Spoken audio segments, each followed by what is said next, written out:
दिवाली आ रही है कुछ ही दिनों में और ये वीडियो है बहुत ही अलग video on some health and lifestyle management tips during the festival season. And trust me, मैं प्रीच नहीं करने वाला हूँ कि ये चीज़ें मत करो या ये करो। सुन लो मेरी बात। मेरा नाम है डॉक्टर उमेश वाधवानी। वीडियो शुरू करें उससे पहले 3 सेकंड का मेरा इंट्रो आएगा। फट से चैनल सब्सक्राइब करो, बेल आइकन दबाओ एंड वीडियो अच्छा लगे ना, थॉट प्रोवोकिंग लगे ना, तो अपने दोस्तों के साथ ज़रूर शेयर करना, because it's very very important, not for just this Diwali और this festival, for all the festivals. चलो बात करते हैं फेस्टिवल डाइट्स के बारे में और फेस्टिवल के टाइम पे हमें क्या क्या करना चाहिए उसके बारे में।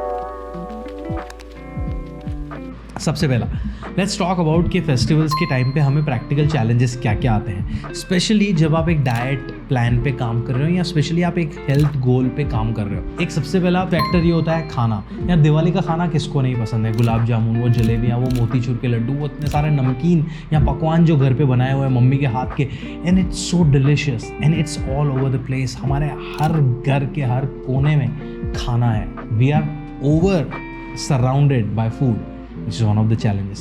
Second, हमारे शेड्यूल की वाट लगी पड़ी होती है। फैमिली के साथ टाइम स्पेंड कर रहे हैं, रात को पत्ते खेल रहे हैं, गेम्स खेल रहे हैं, सेलिब्रेशन हो रहा है एंड सोने का कोई टाइम नहीं है, कजिन्स के साथ बातें हो रही है, मूवीज़ चल रही है, कुछ भी चल रहा है, तो शेड्यूल की वाट लगी हुई है। तीसरा, इमोशनल प्रेशर बहुत होता है। मम्मी, आप बहुत दिनों के बाद आप घर पे गए हो या बच्चे घर पे आए हैं तो ये लाइक नहीं, साल में एक बार तो ये त्यौहार आता है, हमें खाना पड़ेगा, ये खा लो, वो खा लो बेटा मेरे हाथ का, ये वो इमोशनल प्रेशर भी बहुत रहता है।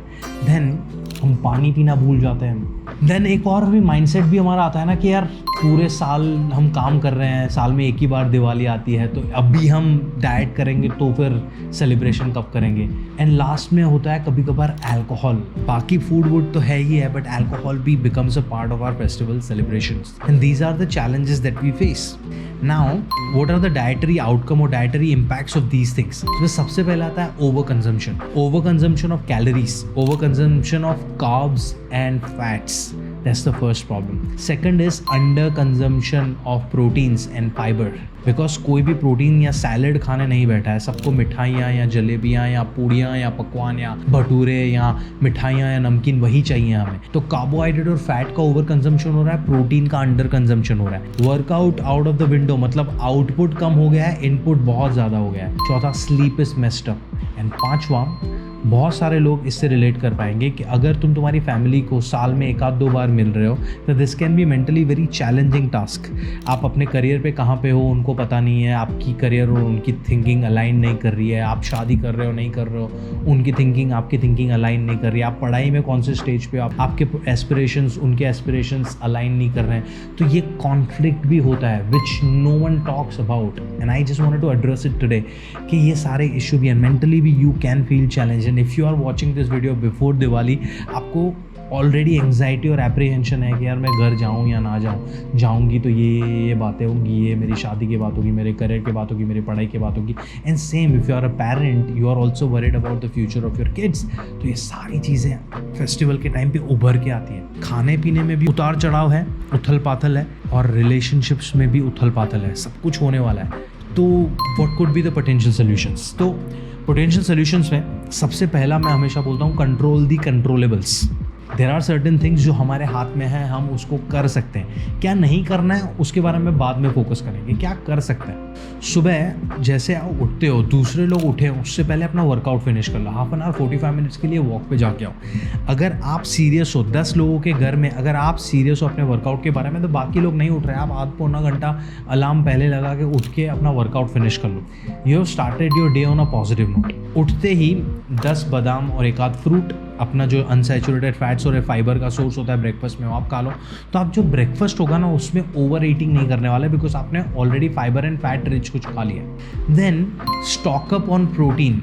आप घर जा रहे हो तो protein bars and protein shake लेके जाओ अपने साथ। अगर आप घर पे ही रह रहे हो तो प्रोटीन शेक और प्रोटीन बार्स मंगा के रखो। Protein lassi, protein butter milk from Amul मंगा के रखो। वो क्विक है, ऐसे खोला और पी लिया, प्रोटीन आपका आ गया। अब ब्रेकफास्ट, लंच और डिनर में आपको उसका लोड लेने की ज़रूरत नहीं है कि अलग से पनीर या चिकन या मटन या कुछ बनेगा, बिकॉज फेस्टिवल्स में नॉनवेज नहीं बनेगा शायद आपके घर में, और पनीर शायद नहीं बनेगा हर मील में।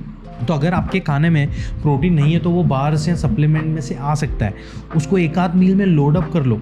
उसके डबल फ़ायदे हो सकते हैं। एक तो आपका प्रोटीन अंडर कंज्यूम नहीं हो रहा है, 2 आप प्रोटीन सही से खा लोगे तो आप बाकी की सारी चीज़ें ओवर कंज्यूम नहीं करो। 3 पानी के लिए रिमाइंडर्स लगाओ। यार आप कितना भी सेलिब्रेशन में बिजी हो, पानी के बॉटल्स तो आसपास रख ही सकते हो। You can drink good amount of water, it's not a problem. पानी पीते रहोगे ना तो अगेन बीच बीच में क्रेविंग नहीं होगी आपकी। पानी नहीं पियोगे, आप थर्स्ट के सिग्नल को हंगर के सिग्नल के साथ कंप्रोमाइज़ करोगे। खाना आपके सामने पड़ा होगा, आप एक लड्डू खा लोगे, 200 कैलोरीज ऐਵੇਂ ही चली जाएंगी आपके अंदर। आपको खाने का मन भी नहीं है, बट आपको प्यास लगी थी, बट आप कंफ्यूज हो गए थे और आपने खाना खा लिया। ये अवॉइड करना है तो हाइड्रेशन को सही पे रखो। अल्कोहल के बारे में यार मैं कुछ भी बोलूँगा ना, कंट्रोवर्शियल हो सकता है। देखो, there is no amount of alcohol जो आपके लिए हेल्दी है। तो अल्कोहल आपकी बॉडी में जाके कुछ भी अच्छा नहीं कर रहा है। अगर आप हेल्थ ट्रांसफॉर्मेशन पे काम कर रहे हो तो adding alcohol is going to be counter productive. But मेरे बोलने या ना बोलने से आपने कुछ नहीं करना है। तो just be mindful, try saying no wherever possible, and remember you have already work so hard for whatever you are working on your health front. Why do you want to mess it up? So see if you can enjoy without drinking, but if you are drinking, build a better relationship with it. And last, mental health. As I said, a lot of people can deal with a lot of trauma or traumatic incidents when they are seeing family. तो उसके preparation के लिए you can already book a counsellor का session और therapist का session and start working on it beforehand, so that you know how to handle the emotional challenge जब आप family के साथ टाइम स्पेंड करोगे। और फेस्टिवल के बाद 1-2 सेशंस ऑलरेडी बुक करके रखो, so you know you have someone to talk to once you are done with the festivities, because it's not easy for everyone. I have made a few videos on how to manage your mental health. उसका playlist मैं description में डाल रहा हूँ, देख लो। ये सारी जो चीज़ें मैंने बोली वो आप फॉलो करोगे तो you will have less guilt after the festivals. And here is a little rant around festivals for me, ठीक है? हम सब लोग बोलते हैं कि साल में एक बार दिवाली आती है, but are we really like celebrating festival once a year? Because Diwali अभी है, उसके बाद क्रिसमस आएगा, उसके बाद न्यू ईयर आएगा, फिर मकर संक्रांति आएगा, पोंगल आएगा, फिर शिवरात्रि आएगा, फिर होली आएगा, फिर रामनवमी आएगा, फिर ईद आएगा, फिर रथ यात्रा आएगा, फिर रक्षाबंधन आएगा, फिर गणपति आएगा, फिर नवरात्रि आएगा, फिर दशहरा आएगा, फिर दिवाली आएगा, फिर वापस से क्रिसमस, फिर न्यू ईयर, फिर मकर संक्रांति, फिर पोंगल, फिर शिवरात्रि, फिर होली। ये चलता रहेगा। बीच में शादियों का सीज़न तो बोनस है, फिर birthdays and anniversaries are bonus. हम सेलिब्रेशन है ना हर हफ्ते, हर महीने, पूरा साल कर रहे हैं, एंड वो गलत नहीं है। 365 दिन में अगर हम 60 दिन भी सेलिब्रेट कर रहे हैं, I have no problem, but question yourself कि बाकी के 300 दिन में आप सही से खाना खा रहे हो क्या? वो 60 दिन का कूपन आप तब रिडीम कर सकते हो जब आप 300 दिन सही कर रहे हो। आपके 300 दिन भी इम्बैलेंस्ड है, रेगुलर नहीं है, और 60 दिन को आपको फुल ऑन सेलिब्रेट करना है, तो आपका हेल्थ कॉम्प्रोमाइज़ होगा। And then you are making a choice. I am not judging you. आपकी लाइफ है, आपको कैसे करना है आप डिसाइड करो, but you have to decide at some point, because eventually फिर हमें हॉस्पिटल बिल्स पे करने पड़ेंगे। तो अभी छोटे छोटे चेंजेस लाना शुरू करो तो बाद में बड़ा दिक्कत नहीं होगा। सोचो इसके बारे में। आपको मुझसे या मेरी टीम के साथ बात करना हो कंसल्टेशन पे तो उसकी डिटेल हम डिस्क्रिप्शन में छोड़ रहे हैं, चेक करो।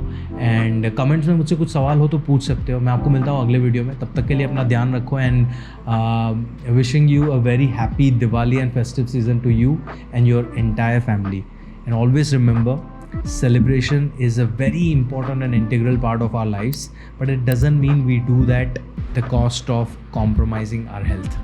ध्यान रखो।